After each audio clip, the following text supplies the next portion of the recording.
미국이 최고의 군사 기술을 아무에게나 넘기지 않는 데에는 이유가 있습니다. 그런데도 세계에서 가장 이슬람주의적인 정부 중 하나가 미국의 최첨단 전투기를 곧 넘겨받게 될 상황입니다. 이 전투기는 적 레이더도 감지하지 못할 만큼 뛰어납니다.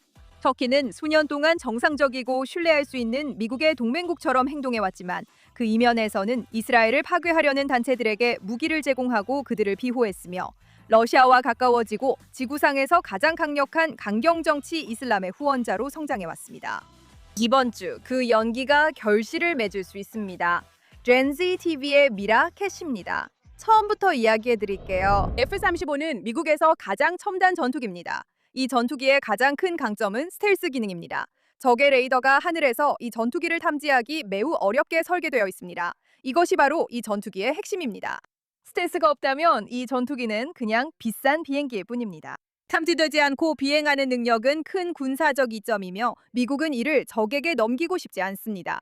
이는 설명하지 않아도 알 수 있습니다. 미국은 스텔스 기술을 가장 엄격하게 보호하는 비밀 중 하나로 취급합니다. F-35가 레이더에 어떻게 보이는지에 대한 정보는 대부분의 사람들이 전혀 알지 못합니다. 만약 적이 그 정보를 정확히 알아낸다면 F-35를 탐지하고 격추할 수 있는 시스템을 만들 수 있을 것입니다. 터키의 전투기뿐만 아니라 미국 조종사가 조종하는 기체를 포함해 어디를 비행하든 모든 F-35가 위험해집니다.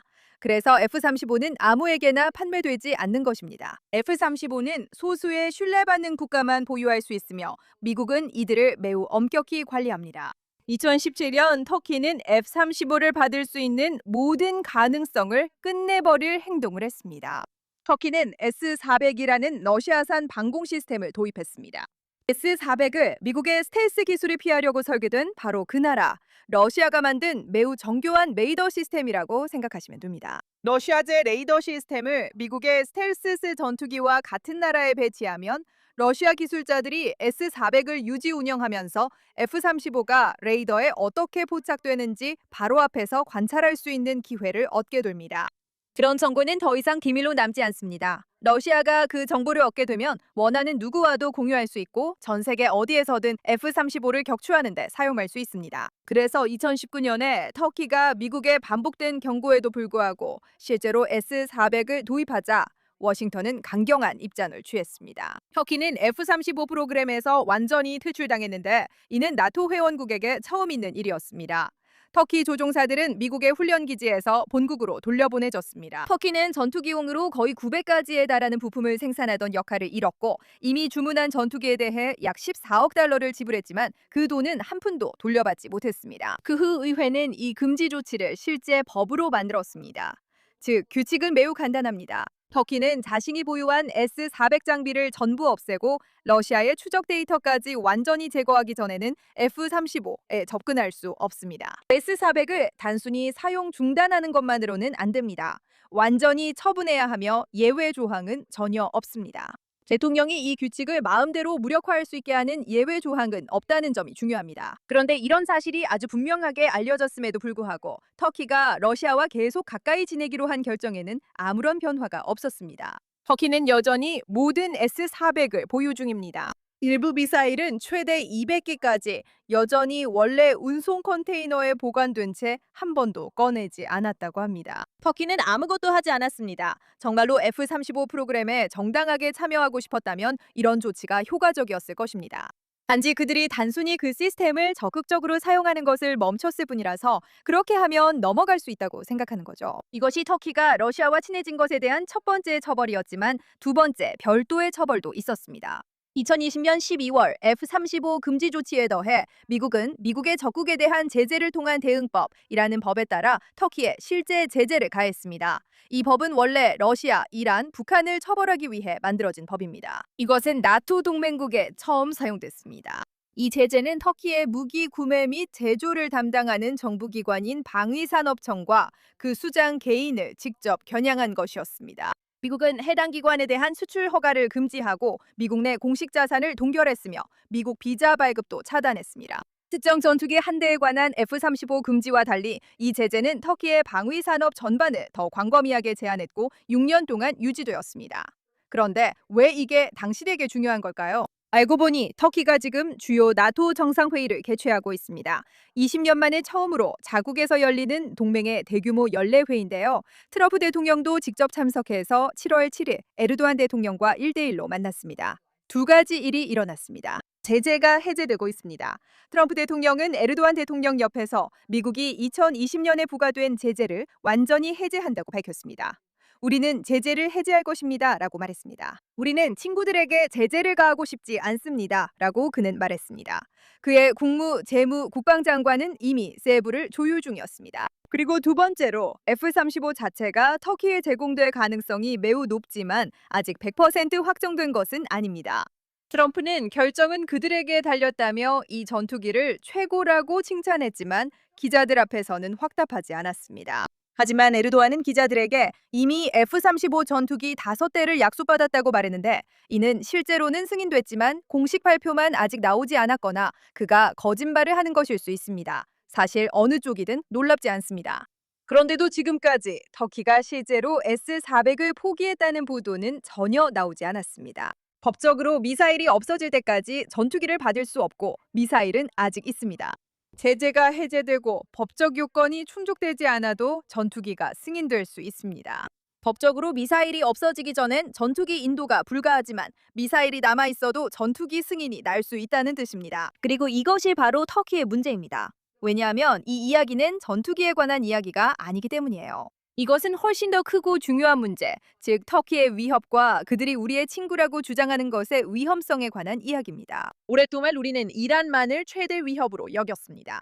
그들은 테러를 자행하고 혼란을 퍼뜨리는 시급한 위협이었지만 그들이 성장하고 자신들의 일을 하는 동안 또 다른 이슬람주의 위협이 자라고 있었고 그들은 이란보다 훨씬 더 영리하고 정교한 방식으로 자신들의 일을 하고 있었어요. 그들은 점점 합법적인 존재가 되어가고 있었죠. 여기서 그들은 터키를 정당한 존재라는 그것도 아주 정당한 존재처럼 여겨졌다는 뜻입니다. 터키는 미국과 대부분의 유럽 국가들이 포함된 군사 동맹인 나토의 회원국이에요. 나토는 회원국들이 서로를 방어하고 일반적으로 신뢰받는 파트너로서 행동한다는 개념 위에 세워졌죠. 나토 회원국 한 나라가 공격받으면 나머지 나라들이 방어에 나섭니다. 이 전략은 정말 훌륭하지만 만약 회원국 중 한 나라가 사실은 언젠가 서방을 배신할 계획을 세우고 있고 나토 회원국들이 곤경에 처할 걸 잘 알고 있다면 얘기가 달라져요. 이론적으로는 터키가 미국의 가장 오래된 동맹국 중 하나이지만 실제로는 그들의 행동이 전혀 다른 이야기를 하고 있어요. 그런데도 이상하게도 사람들은 이 이야기를 외면하고 있죠. 터키는 2012-2016년 미국 제재를 피해 약 200억 달러 이란 석유 자금을 이동시켰고 이 과정에 고위 정부 관계자들이 연루됐다고 합니다. 터키는 무슬림 형제단을 테러 단체로 보길 거부하며 적극 지원해왔고 일부는 터키를 무슬림 형제단 자체라고도 합니다. 또한 터키는 하마스에 은신처를 제공하고 자금도 댑니다. 하마스 고위 지도부는 이스탄불에서 공개적으로 활동 중입니다. 미국 재무부는 하마스 군사 조직에 자금을 지원한 터키 단체를 제재했습니다. 그리고 기억하세요. 하마스는 테러 조직이에요. 그들은 허술한 테러 혐의로 미국 시민을 인질로 삼아 수감자 맞교환을 강요하는 지렛대로 활용하고 있습니다.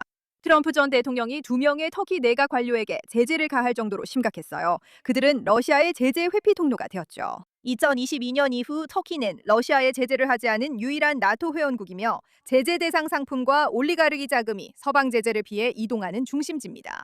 그들은 미국의 전장 동맹들까지 공격했어요.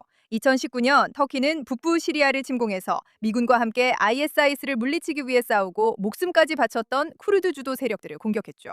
미국은 개입하지 않고 물러섰고 터키는 이스라엘 지도부를 히틀러에 비유하며 계속해서 미국의 최우방국 중 하나인 이스라엘을 공격하겠다고 위협해왔어요. 이 모든 것들이 그들의 반서방 성향을 증명하지만 터키의 수장인 에르도안이 한 이 말이 저는 가장 신경 쓰여요. 그는 민주주의를 이렇게 표현했어요. 인용하자면 민주주의는 트램과 같다. 목적지에 도착할 때까지 타고 가다가 도착하면 내린다 라고 했어요. 그런 사람은 친구가 아니에요. 특히 기차에서 내릴 때 맘대로 최첨단 스텔스 장비를 쓸 수 있는 사람이어선 절대 안 되죠. 터키는 왜 계속 동맹처럼 대우받는 걸까요? 에르도안 대통령은 갑자기 등장한 인물이 아닙니다. 그는 터키에서 무슬림 형제단을 모델로 한 운동에서 정치 경력을 쌓았습니다. 무슬림 형제단은 이슬람이 개인 신앙이 아닌 정부의 조직 원칙이 되어야 한다고 믿는 수십 년 된 국제 운동입니다. 이슬람은 종교가 아니라 종교를 가진 것임을 기억하세요. 터키에는 무슬림 형제단의 공식 지부가 없어요. 필요가 없기 때문이죠. 에르도안의 정당 자체가 바로 그 운동의 사상에서 직접 나왔고 단지 이름만 바꾼 거예요. 에르도안이 터키 지도자가 된 후 무슬림 형제단에 조용히 동의하는 데 그치지 않고 무슬림 형제단의 전 세계 최대 국가 후원자가 되었습니다. 2011년 아랍의 봄 시기 무슬림 형제단과 연계된 정부들이 중동에서 잠시 집권하자 터키는 이들을 적극 지원했어요. 2013년 이집트 무슬림 형제단 정부 전복 후 에르도안은 약 1,500명의 망명한 형제단 회원들에게 망명을 허락하며 이스탄불을 그들의 안전한 활동 거점으로 만들었습니다. 시리아 출신 무슬림 형제단 관련 인물들과 하마스 고위 지도부도 그곳으로 이동했어요. 하마스는 무슬림 형제단의 팔레스타인 지부이기 때문이에요. 가자지구 하마스, 리비아 무슬림 형제단 네트워크, 시리아 이슬람주의 통치 실험은 모두 같은 이유로 같은 수도에서 운영되는 동일한 프로젝트입니다. 이것들은 서로 관련만 있는 별개의 뉴스들이 아니에요. 터키는 거의 20년 동안 테러리스트 이슬람이 아니라 정치적 이슬람의 세계적인 후원자, 어쩌면 지도자가 되기 위해 노력해왔어요. 일부는 레제프 타이프 에르도안이 자신을 현대 칼리프로 자리매김하려 한다고 설명합니다. 칼리프는 무슬림 세계의 최고 종교 정치 지도자에게 주어진 역사적 칭호입니다. 이 역할은 오스만 제국 시절 수세기 동안 터키가 맡았던 것으로 1920년대에 폐지되었어요. 그리고 이슬람주의자들은 그런 역사를 금방 잊지 않아요. 그 점을 이해하면 모든 게 이해됩니다. 터키는 사실상 나토 회원국 자격, F-35 전투기 국제적 존경을 그 자체로 원하지 않습니다. 터키는 슈퍼파워가 되고 부정할 수 없는 존재가 되기 위해 이런 도구들을 원합니다. 이는 무슬림 세계 전역에 터키가 서방이 거절할 수 없을 만큼 중요해졌다는 것을 보여줍니다. 이것은 에르도안이 이 세계적 운동이 그동안 기다려온 지도자라는 주장을 뒷받침하는 증거입니다. 동맹 가입이 목표였던 적은 없어요. 진짜 목표를 위한 시단일 뿐이에요. 물론 이란과는 전략적으로 다릅니다. 이슬람 공화국이 점차 쇠퇴하면서 터키가 그 자리를 이어받을 가능성이 높습니다. 칼리프 체제는 야만적인 테러리스트가 아니라 정장을 입은 지도자에게 더 어울립니다.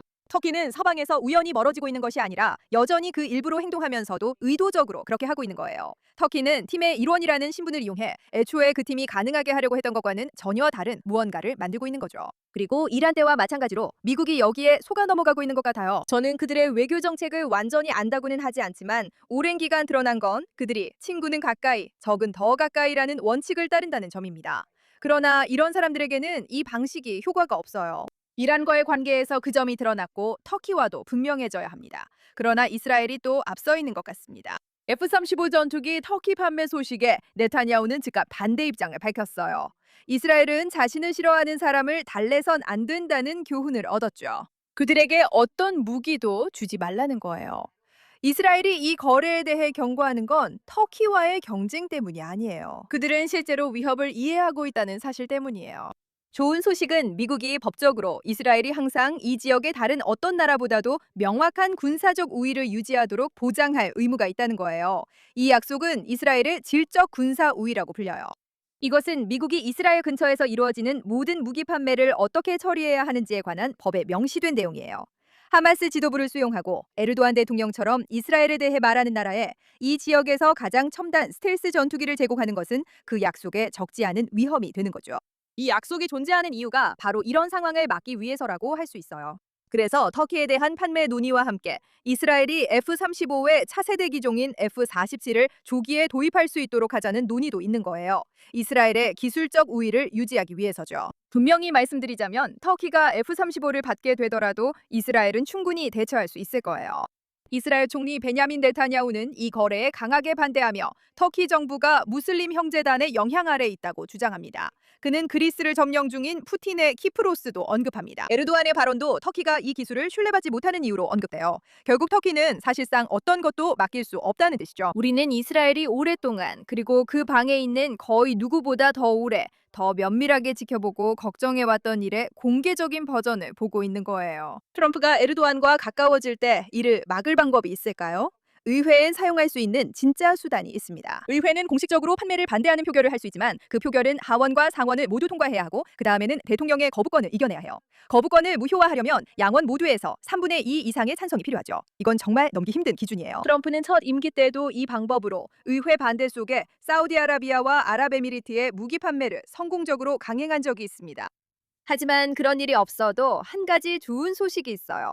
법적 문제는 아니고 시기와 관련된 건데 이번 주 승인이 나도 전투기가 바로 오진 않아요. 트리키에는 생산 라인의 맨 뒤로 가게 될 거예요. 최근 구매자들은 계약을 체결하고 첫 비행기를 받기까지 4, 5년을 기다렸어요. 그래서 2030년 전엔 터키 상공에 F-35가 없을 겁니다. 그 공백은 좋은 일입니다. 이제는 의회가 계속 맞서 싸워야 할 때이고 미사일이든 총기 트릭이든 어떤 방법이 사용되더라도 법적 대응이 이루어져야 할 때예요. 그리고 이스라엘은 어떤 일이 일어나더라도 터키가 이 전투기를 손에 넣기 전에 이미 다음 세대 전투기를 한 세대 앞서 준비해야 할 때예요. 이스라엘은 아마도 이 전투기를 식별할 수 있는 기술을 개발할 수 있을 거예요. 하지만 그게 문제가 아니에요. 이스라엘은 존재 내내 단지 살아남기 위해 생존을 건 싸움을 해왔어요. 하지만 더 넓게 보면 그 싸움은 더 큰 무언가의 축소판이에요. 지금 서방 전체가 직면한 문제의 예고편이자 그들이 그 사실을 알고 있든 모르고 있든 마찬가지예요. 수년간 이스라엘도 모두와 같은 실수를 반복했어요. 우호적인 사진 촬영 장면을 연출하고 정상회담과 악수, 그리고 중립을 자처한 중재자들을 믿었죠.